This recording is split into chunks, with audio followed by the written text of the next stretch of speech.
یہ تو ہے فرض، زکوٰۃ فرض ہے، لیکن صدقہ فرض، خیرات فرض، وہ کیا ہے؟ نفل، مستحب۔ کئی لوگ نماز کے اندر نفل چھوڑ دیتے ہیں، نہیں پڑھتے، بڑی ڈٹائی ہو گئی کہ سنتیں چھوڑ رہے ہیں، نفل چھوڑ رہے ہیں۔ اس لیے اس نقطے کو ذرا سمجھیں کہ زکوٰۃ تو ہو گئی فرض، کوئی آدمی صدقہ نہ دے اور کہے یہ تو نفل ہے، خیر ہے، نہ بھی دیا تو خیر ہے، مستحب ہے نہ بھی کیا تو خیر ہے، خیر نہیں ہے، خیر، کیونکہ حضور کی 2 حدیثیں سن لو۔ نبی کریم علیہ السلام نے فرمایا اپنے بیماروں کا علاج صدقے سے کیا کرو۔ بندہ بیمار ہو جائے، ہمارا دین یہ کہتا ہے اس مریض بیمار کی نیت کر کے اس کی طرف سے یہ ہاتھ اس لیے لگوایا جاتا ہے کہ دل کو اطمینان ہو جائے کہ اپنے ہاتھ سے صدقہ دے رہا ہے۔ ہاتھ لگوانا ضروری نہیں، وہ اس لیے لگایا جاتا ہے کہ دل کو اطمینان ہو کہ میرے بیماری کا جو صدقہ دیا جا رہا ہے میرے ہاتھ سے جا رہا ہے، ہاتھ کا دیا ہوا کوئی کام آ گیا۔ تو حضور نے فرمایا اپنے بیماروں مریضوں کا علاج کس سے کرو؟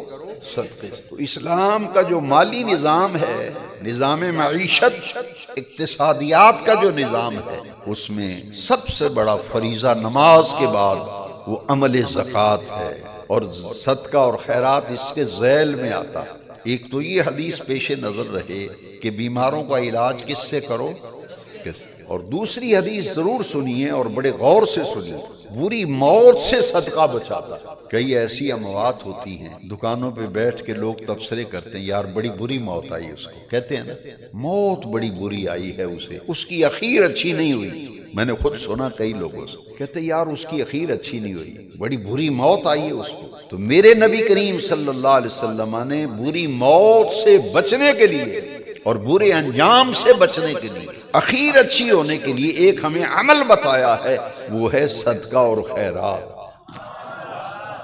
صدقہ اور تنگ دلی سے اگر صدقہ کریں گے تو اس کا کوئی فائدہ نہیں، تنگ ہو کے اگر خدمت کریں گے خوش دلی سے، ہاتھ سے بھی پیسہ جا رہا ہے تو دل بھی خوش ہو، دل بھی خوش ہو کہ اسی کا دیا وہ اسی کے راستے پہ جا رہا ہے، کوئی بات نہیں، یہ دینے سے بری موت سے بچ جاؤں گا۔ پھر آسمانی زمینی آفات و بلیات، کچھ ایسی بلیات ہیں، آفتیں ہیں جو آسمانی ہیں، جیسے آپ دیکھتے ہیں کہ سیلاب آتا ہے، سیلاب کی نظر بندے بہہ جاتے ہیں، مکان گر جاتے ہیں، طوفان آتا ہے، آندھیاں آتی ہیں، آسمانی بجلی گرتی ہے، انہیں کہتے ہیں آسمانی آفات و بلیات۔ کچھ زمینی جیسے زلزلہ وغیرہ آتا ہے، تو آسمانی اور زمینی آفات و بلیات سے بچنے کے لیے بھی نبی کریم علیہ السلام نے جو ہمیں علاج اور عمل اور حل بتایا ہے وہ ہے صدقہ اور خیرات۔